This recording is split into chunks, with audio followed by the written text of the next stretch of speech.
అందరికీ నమస్తే।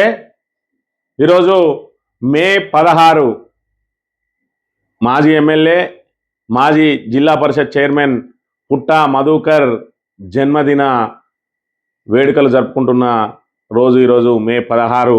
యాక్చువల్గా పుట్టా మధుకర్ గారి జన్మదినం మే 16 కాదు। మనకు ఆయన ఎమ్మెల్యేగా గెలిచిన తర్వాత తాను ఒక ఏదైతే మధ్యతరగతి కుటుంబంలో వ్యవసాయ కుటుంబంలో తాను జన్మించినప్పుడు అసలు మా వాళ్ళు ఏ రోజు వాళ్ళు ప్రత్యేకంగా రాసి పెట్టలేదు। నేను ఏదైతే స్కూల్లో జాయిన్ అయినో స్కూల్లో రాసిన రికార్డుల ప్రకారమే ఉన్నది నాది। అది నా అసలైన జన్మదినం కాదు, కాబట్టి నేను జన్మదినం జరుపుకోవడం లేదు। కానీ ఈ మే 16ను ఈ రోజును నేను జన్మదినంగా ప్రకటించుకుంటున్నా అని చెప్పి మరి ఆయన గెలిచిన రోజు మొట్టమొదటి సభలో ప్రకటించిండు। ఏంటిది ఈ మే 16కున్న ప్రత్యేకత అనంటే మరి ఇక్కడ కాంగ్రెస్ ప్రభుత్వ హయాంలో దుద్దిల్ల కుటుంబం ఇక్కడ మంత్రిలో చీకటి పాలన సాగిస్తున్న ఆ రోజులవి మరి 2014కు పూర్వం ఇక్కడ నియంత పాలన సాగింది, చీకటి పరిపాలన సాగింది। మాట్లాడితే కేసులు, నోరెత్తితే అరెస్టులు, గొంతు నొక్కి మరి అక్రమ కేసులు, రౌడీ షీట్లు, మరి ఇక్కడ వాటితోటి ఏదైతే ఇతర పార్టీల కార్యకర్తలను నాయకులను వేధించి సొంత పార్టీ నాయకులైన తమకు వ్యతిరేకంగా మాట్లాడితే వారిని కూడా పోలీసు కేసులతోటి అనగదొక్కి పార్టీల నుంచి మెడలు పట్టి గెంటేసిన ఆ పరిస్థితులలో మరి అక్కడ ఏదైతే కాంగ్రెస్ ను విభేదించి ఏదైతే ఆయన మరి ఆకృత్యాలను వ్యతిరేకించి బయటకు వచ్చిన పుట్టమధు 2009లో మరి ఆ ఎమ్మెల్యేగా పోటీ చేసిన పిఆర్పి నుంచి అనూహ్యంగా ఒక మండల్ లీడర్ గా ఉన్న సమయంలోనే అనూహ్యంగా 50,000 ఓట్లను తీసుకొని వచ్చి మరి ఇక్కడ ఏదైతే మంతని ప్రజల ఆదరాభిమానాలు చురగొన్నాడు। దాని తర్వాత 2014లో టిఆర్ఎస్ పార్టీ తెలంగాణ రాష్ట్ర ఏర్పాటు తర్వాత పిలిచి టికెట్ ఇచ్చింది। దాంతో 2014లో జరిగిన ఎన్నికల్లో విజయ దుందుభి మోగించినటువంటి మరి పుట్టా మధుకర్ ఏదైతే మే 16న రిజల్ట్ వచ్చిందో ఆ రిజల్ట్ నే తన జన్మదిన వేడుకగా జరుపుకుంటా। ఎందుకంటే మంతనిలో చీకటి పాలనకు చరమగీతం పాడినరు మరి ఇక్కడ మంతని ప్రజలు వాళ్ళ ఆకృత్యాలను ఇప్పటికైనా అర్థం చేసుకున్నారని చెప్పి మరి ఆ మే 16ను ఏదైతే ఆయన జన్మదినంగా ప్రకటించుకున్నారో దానినే ఇంకా కూడా మరి అదే ఆనవాయితీని కొనసాగిస్తూ మే 16నే తన జన్మదిన వేడుకలు జరుపుకుంటా ఉన్నాడు। ఈ సందర్భంగా మరి ఇక్కడ జననేత పుట్టా మధుకర్ కు టీజీటీవీ తరఫున కూడా ప్రత్యేకంగా జన్మదిన శుభాకాంక్షలు తెలియజేస్తా ఉన్నాం। అదేవిధంగా ఈ రోజున మళ్ళీ ఏదైతే 2014కు పూర్వం జరుగుతున్నటువంటి పరిస్థితులు, అదే ఆకృత్యాలు, అవే అక్రమ కేసులు, అవే ఎవరైనా ప్రభుత్వాన్ని ప్రశ్నిస్తే వాళ్ళ గొంతును పోలీసుల బూటు కాళ్ళతోటి అణచివేయడాలు మళ్ళీ కొనసాగుతా ఉన్నాయి। మళ్ళీ పుట్టా మధుకర్ గారు మళ్ళీ పోరాటం చేయాల్సిన పరిస్థితి ఏర్పడ్డది।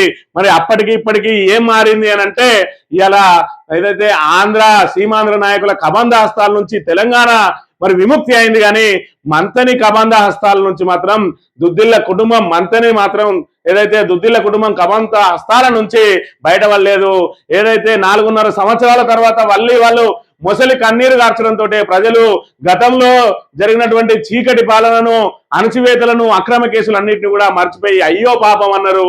డబ్బు సంచులతోటి రాగానే మరి వాళ్ళను అక్కన చేర్చుకున్నారు। అక్కన చేర్చుకుంటే రెండోసారి కూడా మరి బీఆర్ఎస్ ప్రభుత్వమే వచ్చింది కాబట్టి మంతని ప్రజలకు ఈ చీకటి పాలన అంటే ఏంటిదో తెలియలేదు। ఎందుకంటే అప్పటికి మళ్ళీ పుట్టా మధుకర్ గారు జిల్లా పరిషత్ చైర్మన్ గా ఉండి మరి బీఆర్ఎస్ ప్రభుత్వ హయాంలో పారదర్శక పాలన అందింది। ఇప్పుడు 2023 నవంబర్ 30న జరిగిన ఎన్నికల్లో మళ్ళీ శ్రీధర్ బాబు మరి ఎమ్మెల్యేగా ఎన్నికై ప్రభుత్వం ఏర్పడంతో డిసెంబర్ 7వ తేదీన మళ్ళీ అధికారం చేపట్టడంతో తన నిజ స్వరూపాన్ని బయట పెట్టుకున్నాడు దుద్దిల్ల శ్రీధర్। మళ్ళీ చీకటి పాలనకు తెరలేపిండు, మళ్ళీ అవే అక్రమ కేసులు, మళ్ళీ అవే వేధింపులు, మళ్ళీ అవే ప్రతిపక్షాన్ని అణచివేతలు, మళ్ళీ అదే విధంగా మరి ఇక్కడ రౌడీ షీట్లు ఓపెన్ చేయడాలు ఇప్పుడు ప్రస్తుతం జరుగుతూ ఉన్నాయి। దాంతో మరి ఇక్కడ పుట్టా మధుకర్ గారు మళ్ళీ ప్రజాస్వామ్య పోరాటం పేరుతోటి మంతని ప్రజాస్వామ్య పోరాటంతో మరి ఇక్కడ ప్రజలను చైతన్యపరచడానికి ప్రతి మే 16వ తేదీన మరి ఇక్కడ సెపరేట్ కార్యక్రమాలు చేపట్టాల్సిన పరిస్థితి ఏర్పడ్డది। నేటి రోజున మల్హర్ మండల్ రుద్రారంలో మరి ఇక్కడ జననేత పుట్టిన రోజు ఏదైతే మంతని ప్రజలకు చీకటి పాలన నుంచి విముక్తి కలిగిందో 2014 మే 16న దానినే ఈ రోజున ప్రజాస్వామ్య పోరాటానికి మరి ఇక్కడ ఏదైతే ఆ అంకురార్పణ చేయడానికి ప్రజలను చైతన్యపరచడానికి వేదికగా మార్చుకొని ఈ రోజున రుద్రారంలో కార్యక్రమం చేపట్టబోతా ఉన్నాం. మరి గతంలో చూసినాం బీఆర్ఎస్ 10 సంవత్సరాలు ఏదైతే అధికారం ఉన్న రోజున ఒక బీసీ బిడ్డకు ఎమ్మెల్యేగా అధికారం వస్తే ఎన్ని కుట్రలు జరిగినాయి, ఎన్ని కుతంత్రాలు జరిగినాయి, ఆయన మీద ఎన్ని ఆరోపణలు చేసిండు. ఆఖరికి మంతెల్లో ఎక్కడ దళితుడు చనిపోయినా కూడా దానికి పుట్ట మధుకరనే బాధ్యత చేసిండు. ఇవాళ ఈయన అధికారంలోకి వచ్చిన తర్వాత మరి దళితుల మీద జరుగుతున్న ఆకృత్యాలకు ఈయనకు మాత్రం సంబంధం ఉండదు. మొన్న సింగిరెడ్డిపల్లెలో ఒక యువకుని హైదరాబాద్ కు పిలిపించుకొని హత్య చేసి గాడిదల గండి దగ్గర పడేస్తే 11 రోజుల తర్వాత శవాన్ని మరి ఇక్కడ ఏదైతే చంపిన వాళ్ళే ఏదైతే యువజంట ఎవరైతే ఉన్నారో ఆ చంపిన వాళ్ళే మరి లొంగిపోయి చెప్తే తప్ప అక్కడ శవం ఉన్నట్టుగా తెలియలేదు. 11 రోజుల తర్వాత కుళ్ళిపోయిన శవాన్ని ఏదైతే వాళ్ళకి అప్పచెప్పిన మరి దళిత యువకుడు చంపిన వాడు కాంగ్రెస్ పార్టీకి సంబంధించిన మరి నాయకుని కొడుకు. మరి దీనికి శ్రీధర్ బాబుకు మాత్రం సంబంధం ఉన్నది. ఇప్పుడు కనుక బీఆర్ఎస్ అధికారంలో ఉండి మరి ఎమ్మెల్యేగా పుట్టమధు గారు ఉన్నా లేకున్నా కూడా ఆ దళిత యువకుడు కనుక మరి ఇక్కడ ఆ చంపిన వ్యక్తులు కనుక బీఆర్ఎస్ కు సంబంధించిన వాళ్ళు అయ్యి ఉంటే ఇక్కడ ఇక పెయిడ్ బ్యాచ్ని తీసుకొచ్చేవాడు, బాడుగ నేతలను తీసుకొచ్చేవాడు, మంత్రిలో పెద్ద ఉద్యమమే చేసేవాడు. మంత్రి మధుకర్ విషయంలో చూసినాం.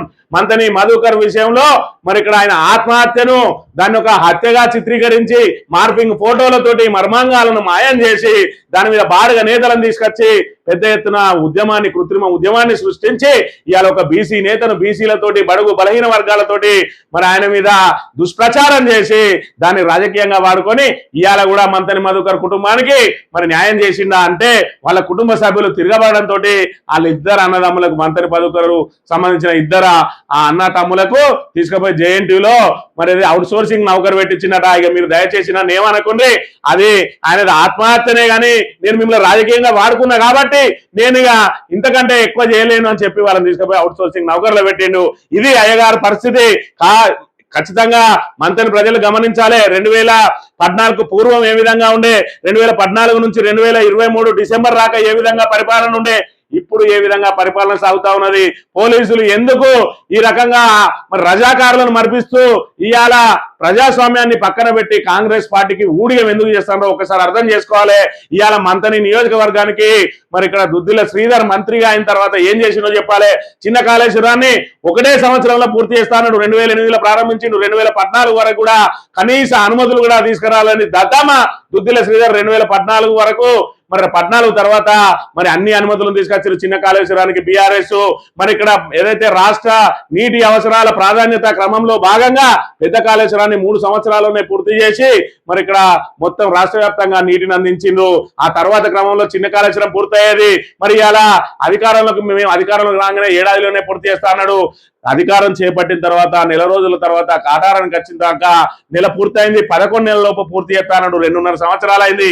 ఏమైంది మరి ఇక్కడ ఏదైతే వీళ్ళ ప్రజాపాలన సంవత్సరం పూర్తయిన సందర్భంగా అని చెప్పి పెద్దపల్లిలో ఒక సభ పెట్టి పెద్దపల్లిలో ముఖ్యమంత్రి ద్వారా 2024లో ఏదైతే మరి శివారం బ్రిడ్జికి శంకుస్థాపన చేయించిండో ఇప్పటి వరకు తట్టెడు మట్టి వేయలేదు. అక్కడ ఓడేడు బ్రిడ్జి కూలిపోయింది. దీనిలో పెద్ద అవినీతి చోటు చేసుకున్నది అన్నాడు. ఆ ఓడేడు బ్రిడ్జి కాడికి వచ్చి దాన్ని తక్షణం పూర్తి చేయిస్తా అన్నాడు. 2.5 సంవత్సరాలు అయింది. ఏమైంది బ్రిడ్జి ఏది? ఇగో ఇవి ఈయన చేసే పనులు. ఇప్పుడు మొన్న ఆరేంద్ర కాడ బ్రిడ్జి కడతా అని మళ్ళా ముఖ్యమంత్రితో శంకుస్థాపన వేసిండు. ఇది శంకుస్థాపన వేసి 2 ఏళ్ళు పూర్తయినా ఇప్పటి వరకు పనులు మొదలు కాలేదు. దానికి శంకుస్థాపన వేసిండు.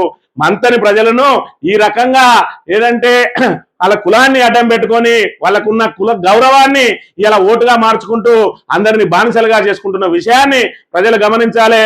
ఈ నియంత పాలనను అంతమొందించడానికి మంత్రి ప్రజాస్వామ్య పోరాటంలో పుట్టా మధు గారితో కలిసి అందరూ కూడా మరి కలిసి రావాల్సిన అవసరం ఉన్నది. ఇవాళ పుట్ట లింగమ్మ మరి ఒక ఏదైతే జననేతను కానీ ఇవాళ మంత్రికి అప్పగించింది.